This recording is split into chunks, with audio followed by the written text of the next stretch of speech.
Everyone thinks that they know what the number 666 means, but the actual historical truth behind this number involves a Roman emperor that you probably know. This isn't conspiracy theory, this is actual mathematical proof that's been hiding in plain sight for nearly 2,000 years. When you see the calculation, you'll understand why early Christians used this code. Welcome aboard Arnie's Brain Train. I'm Alex Arnold, and this is where uncomfortable truths meet curious minds. Really quick as a heads up, we're covering religious terms and historical claims today that might ruffle some feathers. And yes, some of my visuals are AI generated because Getty Images does not have a Roman emperor being evil section from 64 CE. If that bothers you more than learning actual history, you might want to find a different channel. This is educational content, and I use whatever tools help me tell the story accurately. Now, I do read and write Hebrew, which helps with the calculations that you're about to see, but all of my sources are listed in the description below, and I strongly encourage you to check them yourself, because this information is too important to just take my word for. So, let's go ahead and uncover this historical connection. Let's go.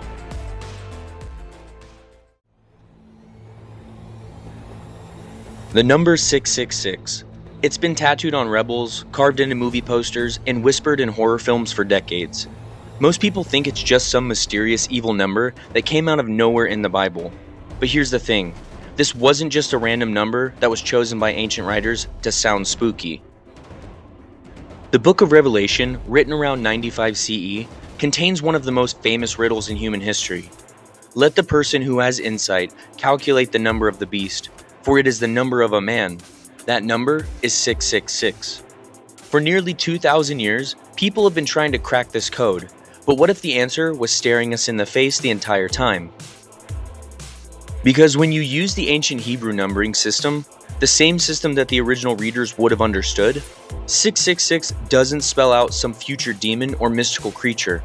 It spells out the name of a Roman emperor who was very much real, very much alive when this was written, and very much the most hated man in the Christian world.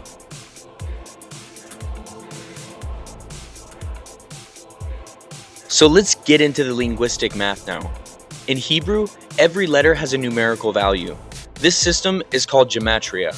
It's like if A equaled 1, B equaled 2, and so on, but way more complex. The early Christians, many of whom read Hebrew and Aramaic, would have immediately recognized this as a coded message. And trust me, they needed codes.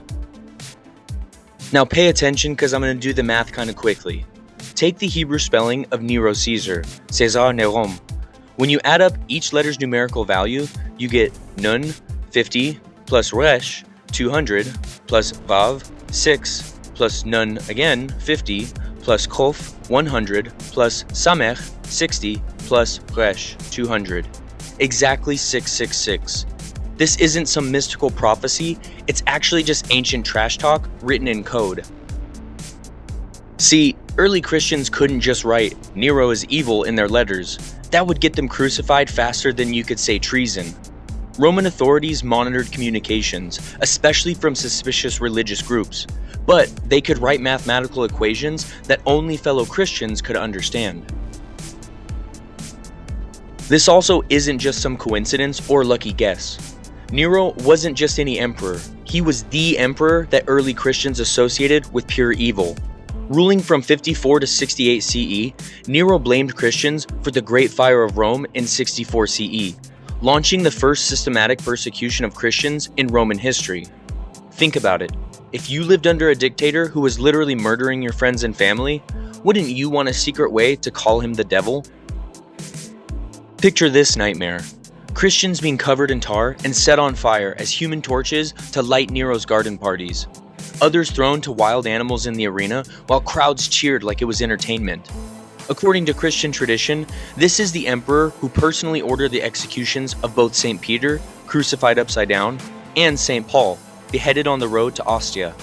To early Christians, Nero wasn't just a bad ruler, he was evil incarnate, Satan walking the earth in imperial robes.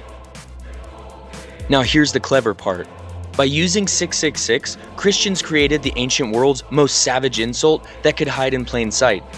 Roman officials would see mathematical calculations and think, boring religious stuff. But Christians would see it and think, Finally, someone said what we're all thinking about that monster. It was like ancient social media shade, except where the consequences for getting caught weren't getting canceled, they were getting fed to the lions. So when the author of Revelation wrote about a beast whose number was 666, his Christian readers didn't need a theology degree to figure it out. They just needed to do the math. And suddenly, this cryptic prophecy became crystal clear. The beast was Nero Caesar. It was the ultimate, if you know, you know moment for persecuted Christians.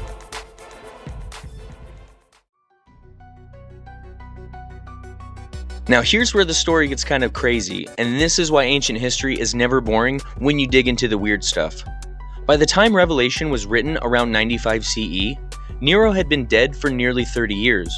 So why was the author still talking about him like he was a current threat? Why were Christians still obsessing over a dead emperor?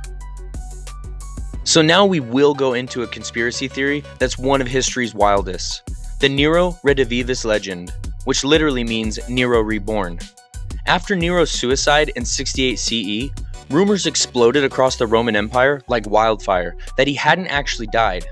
People claimed that he'd faked his death, escaped to Parthia, Rome's greatest enemy in the east, and was building an army to return and reclaim his throne. Think of it like Elvis sightings, but with way more political implications and potential for civil war. It's not like these were just rumors that people were whispering at the market. 3 different men actually showed up over the following decades, claiming to be the real Nero who would return from exile.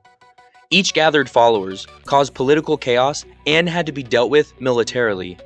One false Nero was so convincing that he actually gained support from the Parthian royalty.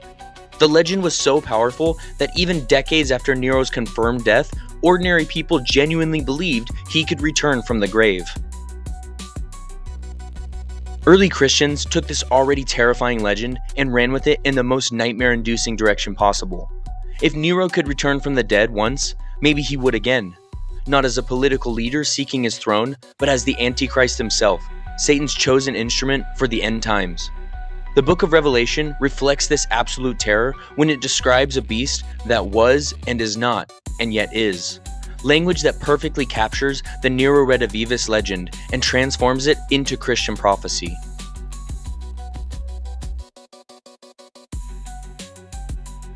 This connection between Nero and the number 666 continued to shape Christian thought for centuries.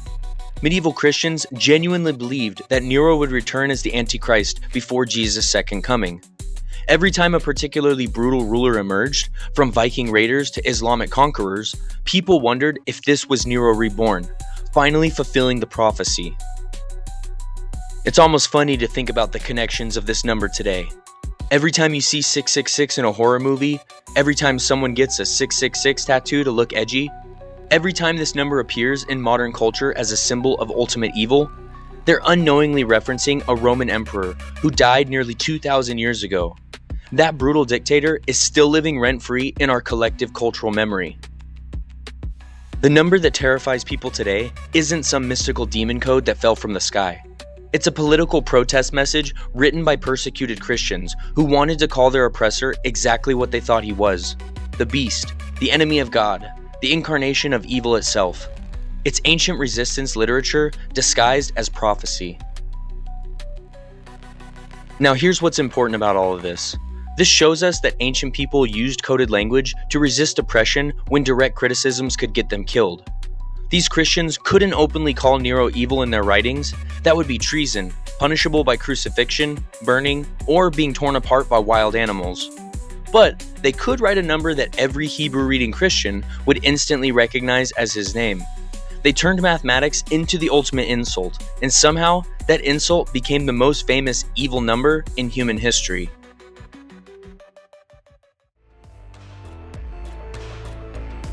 Now let's bring everything back together and talk about what we learned. The number 666 isn't random. It mathematically spells out Nero Caesar in Hebrew. Nero was the emperor who launched the first systematic Christian persecution, making him their ultimate villain. When Revelation was written, the Nero Redivivus legend had people believing that dead emperors could return from the grave. Early Christians combined these fears, creating the idea that Nero would return as the Antichrist. So, Every time that modern culture uses 666 as a symbol of evil, we're witnessing the incredible staying power of a 2,000-year-old resistance message written by oppressed people who turned a tyrant's name into humanity's most famous evil number. Now, just so you know, there are many other theories about this number in different languages and prophecies, so we'll be exploring those in future videos. Keep an eye out for those.